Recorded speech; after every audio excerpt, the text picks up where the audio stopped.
একটি 15 বছর মেয়ের সুইসাইড নোট। প্রিয় আম্মু, খুব ভালোবাসি তোমার। যদি জীবন সত্যিকারের কাউকে ভালোবাসি তাদের মধ্যে তুমিই প্রথম। হয়তো অনেক সময় ভালো চেয়েছো, কিন্তু মাঝে মাঝে আমার ভালো চাইতে গিয়ে আমাকেই শেষ করে দিয়েছো।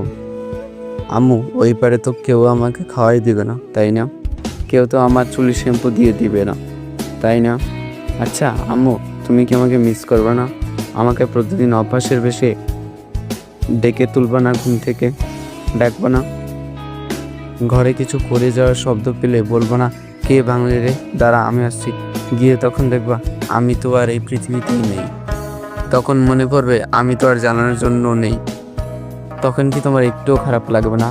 যখন স্কুল থেকে এসে আর আম্মু করে চিল্লাবো না, তখন কি আর আমাকে মনে পড়বে?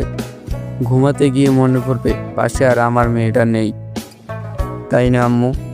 আচ্ছা আম্মু, আমি না হাতের শিরাটা কেটে ফেলেছি, অনেক ব্যথা করছে। আম্মু, আমার চোখের সামনে সব কিছু অন্ধকার হয়ে আসছে। আম্মু, আমার হাতে একটু ধরবা, খুব ইচ্ছে করতেছে আমার বাঁচতে। কিন্তু মারা যাওয়ার পর যারা কান্না করবে, আজকে বেঁচে যাওয়ার পর তারাই আবার আমাকে মারতে বাধ্য করবে। ভালো থেকো আম্মু।